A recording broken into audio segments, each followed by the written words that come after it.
What kind of video should I make today? Let's check the closet. No. That's too big. Spider-Man? Yeah, okay. Spider-Man has been one of the world's most popular, most iconic characters for decades now, and his fame came way before he ever arrived on the big screen. Since then, there have been several versions of the character and even more movies. All of them are beloved by many, but how do they stack up against each other? Well, let's dive right in and find out. Number 9! The Amazing Spider-Man 2 is a train wreck, to put it lightly. What I once thought of as a jumbled mess with lots of flair and little substance has transformed over time into something simply very forgettable. Now don't get me wrong, some of it is very memorable. Like the overabundance of underdeveloped villains, the laughable attempt to ham-fist in a Sinister Six setup towards the very end, the bad villain design, the corny motivations, the script that seems like an 11-year-old on Adderall wrote it. Yeah, okay, maybe it's not entirely forgettable. But yet, despite all of those outright blunders this movie commits, there's even more hiding under the surface if you just look close enough. Peter breaks up with Gwen at her father's behest because the guilt of ignoring his dying wish is eating him alive. He eventually does get back together with her at some point though, because, reasons! Just don't think about it too much, okay? The guilt just goes away, okay? That's how extreme guilt works, right? If they're hot enough, you can just ignore it. I mean, Gwen completely ignores the fact that Peter's been stalking her this entire time, probably just because he's so damn hot too, so it tracks, right? Harry's motivations in this movie are to cure his Osborn curse. I swear to God, that's what they call it. Oh, and if you don't know who Harry is, it's because the first movie ignored him entirely, and then shoved him in this movie while trying to tell us that not only has he been around the entire time, but that he and Pete are besties. Peter, you know, that guy who sneaks into Oscorp and spends a great deal of time hanging out and working inside there, and yet never makes mention that he's best friends with the company's heir. I'm sorry. This is getting kind of messy. I'm kind of jumping around a lot. Kind of like this movie. Now, I said the script is a mess, so let me elaborate on that. Simply put, this movie tries to juggle about 14 different story threads, none of which fit cohesively with the others at all, and it also spaces them out and abandons them seemingly at random. It makes the pacing a catastrophe because you can't keep up with every plot element because they're ignored for such long periods of time. Electro's mad at Spider-Man because he thinks they're best friends and yet he steals his thunder in town square. He gets captured and becomes a science experiment? Don't worry, that one goes nowhere. Harry is hunting down a cure for his disease and lands on Spider-Man's blood. Peter is trying to find out who his parents are for some reason. Don't worry, that one goes nowhere too. Peter and Harry are trying to prove to us that they've always been besties, and Peter is also trying to figure out what to do with Gwen. Oh, there's also a hostile takeover from the other board members from under Harry because, reasons. But don't worry about it. Harry breaks out Electro and uses him like a pet to hunt down and intimidate the other board members into giving back the company or doing something, I don't know, who cares. Anyways, not all of those are completely stupid, but trying to shove them all into one movie is quite stupid. And actually, sorry, one of those elements is completely stupid, all on its own. This movie's obsession with Peter Parker's parents. For what my opinion is worth, Peter Parker's parents do not matter. They almost never matter, they shouldn't matter here, and Peter certainly shouldn't have a connection to the radioactive spider that bit him in the form of his father creating it. I respect the decision to try something new, but it's so disinteresting, and the idea of making becoming Spider-Man kind of Peter Parker's destiny is right up there with Deadpool being a snarky prick and Batman not killing people. In regards to things I don't think you should change when adapting comic book characters. I'm honestly all for trying new things with the movies. They shouldn't be entirely beholden to what's already been done before in print. But if you're going to change something that fundamental, the idea that anyone could be Spider-Man if they're just given the chance, well then either do it a whole lot better, or maybe just don't do it at all. Add to all of this the fact that, regardless of what anyone else says, I don't think Andrew Garfield is good behind the mask at all. We've all kind of come to a universal agreement that he's not good as Peter Parker, but what I don't understand is why people think he's great behind the mask. The opening scene has him goofing off to the point of allowing several more cars to get rammed into, all because he needs time to get his quips out. And you really need to put that fire helmet on to hose down the Man of Eel, Peter? They don't need your help. Stop goofing around and go do something productive. Sorry. I don't want to be so negative. I actually love Andrew Garfield. He's one of my favorite actors, and he's doing a really good job a lot of the time here, especially physically. He's just doing a good job with lines and actions that I really don't want him to be doing. The romance between him and Gwen is quite good, the action is fine, some of the heart-to-heart stuff lands well, and the soundtrack's actually really good a lot of the time. But the rest of it is a hot mess. Actually, it's not a hot mess. It'd be a lot more fun if it was. And although I'd be thrilled to see an Amazing Spider-Man 3 get greenlit, it would take a massive shift on a lot of writing and filmmaking levels for it to come off looking anything resembling good. Why does it start with the James Bond plane hijacking the stakes we don't care about? Why does Peter's dad act like he's being held hostage every time he has to give a presentation with Norman? Why did the eels fix the gap in Electro's teeth? Why did Peter's accent change? When Harry started looking like an extra on The Walking Dead, why didn't Peter just fill up a syringe? 3 out of 10, Spider-Man's a fraud. Number 8, Spider-Man 3. The original, everyone's favorite one to pick on. At least this one's quite fun. It's pretty hard to have a bad time while watching this, mostly because of how goofy and stupid it is, but at times because of genuinely funny moments, both on purpose and accidental. Tobey Maguire might be doing his best job here, but I still don't think he's a very good actor in these. The opening narration in particular stands out as something that just leaves a gross taste in your mouth. To give it some credit though, the action scenes were quite inventive for that time period. We've become pretty oversaturated with it since then, but back then the idea of superhero team-ups was kinda rare, so something as simple as seeing Harry and Peter do a spinning kick in a Sandman and Venom during that final fight scene got me giddy even on this last rewatch. The amnesia scene with Harry really stands out as one of the worst cases of abhorrent writing I've seen in quite a long time, but so is the butler materializing out of thin air in the final acts of the movie just to give Harry the speech about Spider-Man not actually killing his father. Oh, also, so is the decision to make the climax revolve around saving MJ for the third time in a single trilogy. Actually, so is the choice to leave Venom out until the final fourth of the movie. You can tell Sam Raimi really didn't want to deal with Venom on this one. I also don't think Jonah Jameson is as fun in this one, and around the board, most of these performances feel a touch lackluster compared to the former two. Literally every villain's origin story in this movie is handled pretty chaotically, and the pacing, much like a symbiote, is pretty terrifying and out of this world. Every time a villain would pop back on a screen, it served mostly as a reminder of, oh hey, I forgot they were in this thing. And obviously, a common critique levied at this film is its overabundance of villains, and that's totally fair. 4 is a lot, but I don't particularly subscribe to that notion at face value. This movie feels crammed with villains, well so does Peter's life. Done better, this is a really neat concept that I think a different third movie in another franchise does a whole lot better, even if it is quite dissimilar. I also don't entirely hate the emo Peter dancing scene. In this franchise, he's always been a huge nerd, and even if I don't consider Tobey Maguire's acting good, without the mask on, he's supposed to be shy and awkward. So I like that when he randomly decides to be cool one day, it comes off as really forced and uncomfortable. Now the fact that I don't outright hate 2 of this movie's most hated elements should really speak to how truly weak this is as a film. Awful pacing, horribly developed characters, not enough classic JJJ, and this franchise's sheer refusal in admitting that MJ was the true villain all along combined for a pretty unsatisfying watch that is a treat to discuss and analyze. 3 out of 10 is a movie, 7 out of 10 for enjoyment, 5 out of 10, this could get a lot worse. Number 7, The Amazing Spider-Man 1. Do we say 1? Or do we just say the Amazing Spider, the first Amazing Spider-Man guy 1? This movie sucks, man.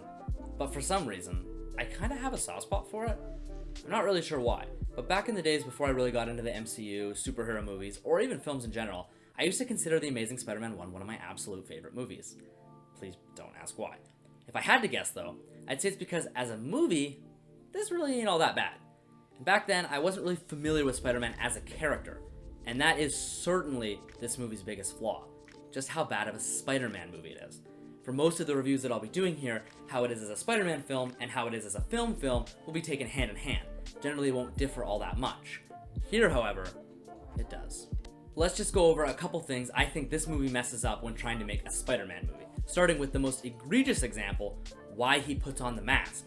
Because in this franchise, Peter Parker dons the mask so that he can get revenge on his uncle's killer. Not justice, revenge. He makes the suit, specifically the mask, so that the criminals won't recognize him and he won't get arrested.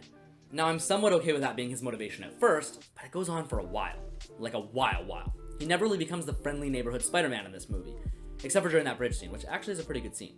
Eventually, he gets tangled up with Connors and has to deal with that, but that's kind of end of the city threats that he can't ignore. He's still not looking out for the little guy. During that dinner scene with Stacy's dad is right. Peter doesn't care to apprehend these criminals. He just cares if he can match the description of the uncle's killer and then murder them. Also, Uncle Ben dies in this thing for no reason. Why are you reaching for the gun? No one's in any danger. Also, why is the clerk asking for Peter's help after so publicly and embarrassingly berating him? This scene is a mess. Also, Uncle Ben's speech in this movie is disgusting.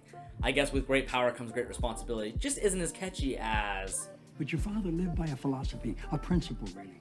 He believed that if you could do good things for other people, you had a moral obligation to do those things. That's what's at stake here. Not choice, responsibility. Yeah, no, that one really has that instantly recognizable ring we've all come to appreciate. And why doesn't he do the goddamn... This is the Spider-Man movie. This is the bare minimum. Just give us what we want. Don't overthink this. The editing is despicable. The scene where he gets his powers for the first time on the subway ride home should be cute and charming, and I wanted to like it, but unfortunately I had to be admitted to the hospital twice due to stroke concerns because of these mind-numbing blackouts. Every time he hits someone, it blinks blackouts. It looks like a mistake because they don't even do it every time he hits someone. If you're gonna do a dumb thing, at least commit to the dumb thing. Like, look at this one. You must be Peter. Dad, this is Peter. This is 2 different takes. Don't try to tell me otherwise. This is as bad as that scene with Harry from the sequel. The scene with Flash is kind of nice. I like that one. No, not that one. The romance is charming and cute. This is probably my favorite Spider-Man love interest we've seen so far. She's great in this role. Andrew, however, is not great in this role. He's tall, he's good looking, wait, is he skateboarding? Is he cool in this film? This isn't Peter Parker, come on. And like I've said before, he's not good under the mask either. He's cruel and mean and not like quippy funny, he's just kind of a dick. This is going on for far too long. I don't hate this film on every level, the dialogue is sometimes fine, the pacing is decent, some of the character motivations are okay, the action can be fine, it's a decent film, it's just a terrible Spider-Man film. 5 out of 10 again, but for very different reasons. This spider suit looks terrible, but I like the lizard design for some reason, so I have no credibility anyways. Okay, what's next? Number 6, Spider-Man 1. Oh, again. Not bad. This one's actually a pretty fun to watch, but a lot of that does have to do with the cringy and awkward line deliveries, and all things Willem Dafoe. He really toes the line between accidentally hilarious and genuinely hilarious, but a lot of that hilarity does come from how seriously he's taking this role, and how much he's overreacting compared to the people around him. So we'll say it's mostly intentional, and we'll give the man his credit. He's never not entertaining when on screen, and at times he's genuinely menacing and terrifying. Great casting, and the best performance in this whole trilogy, probably for sure. Definitely for sure. James Franco's a bit of a weird one, where it's hard to tell when he's genuinely just acting awkward or uncomfortable, like during scenes when he's conversing with his father, or when he's just doing a poor job. Regardless, he never really improves any scene that he's in, so not my favorite part.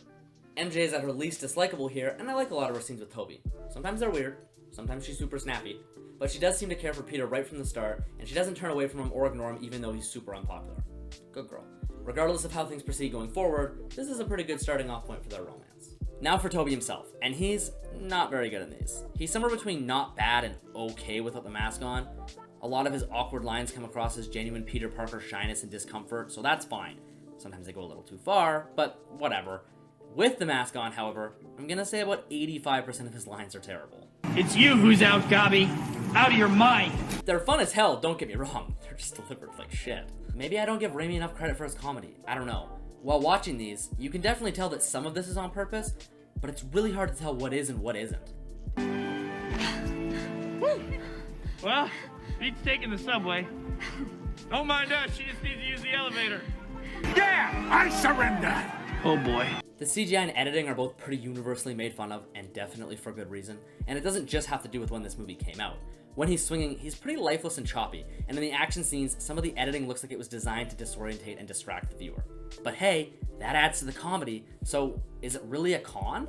And that's kind of a central theme with this trilogy. Is it fun? Yeah. Is it enjoyable? For sure. Does it have its charms? 100%. Is it good? Well, define good, because I've just admitted it's enjoyable.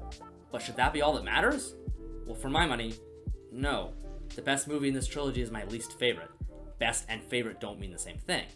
I think when it comes to comic book movies, the metric for analysis becomes a bit skewed because at its core, the main point of it should be to entertain and provide joy, at least for a good chunk of them. And these do that. So maybe I'm too hard on them? A deeper dive is required. These movies really helped usher in the idea of a superhero blockbuster movie, riding off the backs of X-Men and Blade, though ascending far, far higher. Had this movie removed some of its awkwardness and, for example, hired a teacher who looked older than the high school students he was chaperoning, I think this would have lost a lot of its enjoyment. Now, what the hell am I even supposed to make of that? What am I even saying at this point? 6.5 out of 10, I guess. The Goblin speech about being a hero and how inevitably the city will turn on you no matter how much they love you is genuinely fantastic, and Jonah Jameson is actually really good in this too, so am I being too harsh? I think I'm being too harsh. Number 5, Spider-Man Far From Home. Why on earth is this movie so hated? It's so fun. I mean, yeah, the Mysterio twist was a hard twist to sell, but by no means should that take away from how absurdly good Jake Gyllenhaal is in this role, and how great his dynamic with Peter is both before he becomes a villain and after. I don't really like this Nick Fury, and I really hate this Mariah Hill, so their inclusion doesn't really do much for me except kind of annoy me. But then their scrolls all along, so I don't really know what to make of that. And the whole drone strike on Brad and the whole undressing scene is pretty weird and immature. Wait, I'm supposed to be saying why I like this thing. Okay, now the other stuff, because I pretty much just listed every single thing I don't like about this. Everything else is solid as hell. They handle the blip in a really nice way at the beginning and throughout the first chunk of this movie. In chronological order, we watched this right after a pretty heavy and depressing endgame, so if this movie came out all dark and dreary, it would kind of just be piling on. So I love the choice to treat this a bit lighter, and obviously it fits in this pocket of the MCU really well. Peter's problems are a perfect mixture of super valid and incredibly immature, which gives us as the audience a lot of time to both be annoyed by him and really sympathize with him. I like how important the romance with MJ is here, and I think she's a very likable and much more endearing character in this one. Their chemistry really starts to shine throughout this film, And that kiss scene at the end after the final battle, tell me you didn't giggle. That was adorable. This movie really sold me on both her and them. The action is fine throughout, but it really kicks in another gear during that drone fight with Mysterio in London, and especially that illusion scene. I love when they get trippy and weird, and I'm glad it seems like, for the most part, the fans like it as well, which is why we're only a few short weeks away from what surely promises to be the MCU's weirdest and most chaotic film to date, which comes off the heels of some weird-ass TV shows and even one of the weirdest movies, too. A common critique with this thing is how useless it feels on the grand Marvel scale, and I actually have a few takes on that. For one, why is that inherently a bad thing? Not every single Marvel movie needs to be about shoving an overarching narrative forward. Some can just be about checking out what this guy in this corner of the MCU is up to. The other ones that get blamed in a similar vein, Thor 2, Black Widow, Iron Man 2, The Incredible Hulk, those are largely forgettable and boring as shit. There are other reasons those movies aren't recalled as fondly, and I think deeming them irrelevant to the overarching franchise plot is just a lazy fallback technique that haters of this Spider-Man also employ in order to levy some easy and popular criticism. Plus, it's not like this movie ignores the larger MCU at all, it just maybe doesn't directly affect it as much as some of the other ones. Until the post-credit scene, that is, one of the franchise's best and potentially most impactful to date. When it first happened, we weren't sure exactly where this was going to go, but now we know it directly ties into the plot of the threequel and could potentially become the catalyst for the next wave of the MCU, a la Thanos and the Infinity Stones from the first three phases. I'm referring, of course, to the opening and recognition of the multiverse. Anyways, we're getting off track. Fun as hell, as charming as the first one, if not quite as well written. Yeah, the villain again is created by Tony Stark, it's the MCU, what are you gonna do? But then there's also really good B-plot stuff with MJ and their romance, and then whatever the hell you want to categorize the Skrull stuff as. 7.5 out of 10. Wear more suits next time, please. I think I only saw 3 or 4 in this one. That is entirely unacceptable at this point. In the future, we need at least 10. Number 4, Spider-Man No Way Home. This movie has something for everyone. If you've liked Tom Holland, he is excellent in this. And if you haven't, well, this movie very much ends with him going back to the down on his luck, broke, plucky neighborhood superhero we've all gotten used to. If you love the Raimi trilogy, then this is by far the best version of Tobey Maguire's Spider-Man we've ever seen. He's great as the wise old sage superhero, and likewise for Andrew Garfield, whose crackhead energy is just perfect in this. The Raimi villains are excellent, and at the very least, Electro is much improved from the web duology. Regardless of what type of Spider-Man fan you are going into this, it's pretty tough to complain about what you're gonna get. Now, this movie does have its problems. Sometimes the pacing can drag a bit, certain villains are clearly less valuable in the eyes of the movie than others, or at the very least, the actors portraying those villains weren't as keen on being there. There are also a few plot holes that I myself noticed, but they don't wreck the movie by any means because it's just so damn fun, and because every emotional scene lands so well every single time. Andrew saving MJ, Peter meeting the other Spider-Man, May, spoiler warning, dying. I cried, or almost cried, at all of them. The opening fourth of the movie does a great job at really letting the viewer experience and understand the anxiety and discomfort that Peter is going through before he goes and talks to Strange. And Strange himself is great in this movie, acting as the pragmatic foil to Peter's youthful optimism that borders on naivety. And in my mind, it is naivety. And I have to say, I did find it a bit distracting while watching that Peter's big plan is to rehabilitate them and then send them back to their home universes where they're already wanted criminals and have no real chance of receiving anything less than life in prison. What, is the newly healed Norman Osborn gonna pop back into the Raimi universe mid-fight with Spider-Man and just say, whoa, stop, I'm healed, forget about all those people I turned into skeletons at the parade? I get the idea that he doesn't want to just send them back home to die, but in my mind, though harsh, Strange is obviously right. They've essentially already died, and Peter wants to save these 6 specific people just because he's met them. It's childish. Why should their lives matter more than the millions of other multiversal villains who have died that you don't care to rehab at all? But regardless, that is a very Peter Parker thing to do, to not give up on anyone no matter how evil they've become, and I do like that even if his plan is a touch foolish, he does accomplish what he sets out to do. Massive chunks of this movie are great, but once the 3 Spider-Men get to the Statue of Liberty, right until the end is so good. Peter nearly killing Goblin is one of my absolute favorite scenes in the entire MCU, and the end is such a gut punch after everything we've been through, now seeing Peter more alone than he's ever been in his life. I have no idea where they plan to take the Spider-Man next, but there is not an amount of movies that would be too much for him. I like elements of the other franchises just fine, some even more than this one, but without a question, Tom Holland is absolutely my Spider-Man and my Peter Parker. While this acts as mostly a massive love letter to one of the most popular superheroes ever and the fans of multiple franchises, it still manages to tell a fun, engaging, and interesting story while doing everyone's favorite thing of shoving the MCU's story forward. This movie easily could have been a jumbled mess, like a lot of us feared it might be, but the cameos aren't shoved in for no reason, and the chemistry Peter has first with the villains he's trying to rehabilitate, and then especially with Toby and Andrew, are just excellent. You can try to critique this movie all you want. Obviously, I have no plans of stopping anytime soon, but the reality is that we've never really had anything like this before. It wasn't that long ago that the concept of a single movie with multiple character stories weaving in and out of each other's amidst an overarching threat or villain was unheard of. Now, we've got a movie that spans not only multiple different movies, but multiple different franchises. And the fact that this isn't just a giant, cash-grabby, soulless mess with zero substance is remarkable. And it's not even just that. It's It's actually pretty damn good and pretty damn fun, too.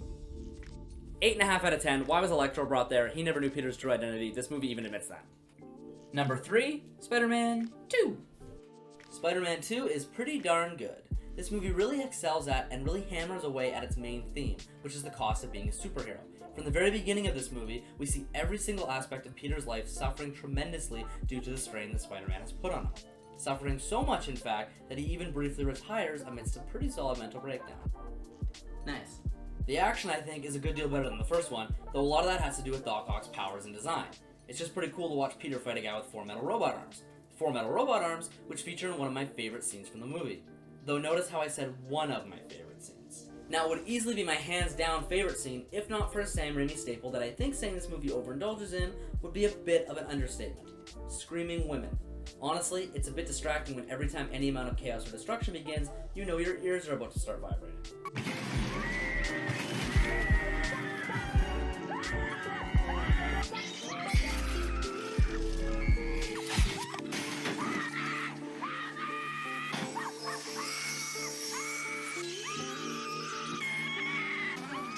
And it's always just women screaming in these scenes for some reason, though at least Toby does offer us a few shrieks here and there throughout in solidarity. Doc Ock is great and probably the best developed and most technically good villain we get in this trilogy. He and Peter have a really nice relationship, and realizing this line, trying to do better, is used again in No Way Home, trying to do better, is extremely fun. Thanks, this movie. I'm not really sure what else to say. This one's just really solid. I like that scene on the train where they promise not to tell anyone his identity and they help him up and even stand up to Doc Ock while he's still reeling from stopping the train, though I don't like how that scene just kind of cuts away so fast. I like pretty much all the emotional, dialogue-heavy scenes, though I don't like how dismissive of Ursula he seems to be. Can't you see she's perfect for you? Come on! JJJ is great, the CGI is much improved, and the campy and cringy lines are probably at their lowest in the trilogy here, whether that be a good thing or a bad thing. This movie actually takes itself and the superhero mythos quite seriously, opting to hone in on more of the emotional and psychological side of fighting crime and how much of a cost it is to spending the rest of your life in order to do that. It kind of makes the silly or dumb scenes stick out even more, like when Doc Ock's hunting down Peter Parker and he throws a fucking car through a cafe window. You're damn lucky he's Spider-Man, Octavius, because if he was just a normal guy, you would have killed him for sure. Then who's gonna tell you where Spider-Man is? Wait.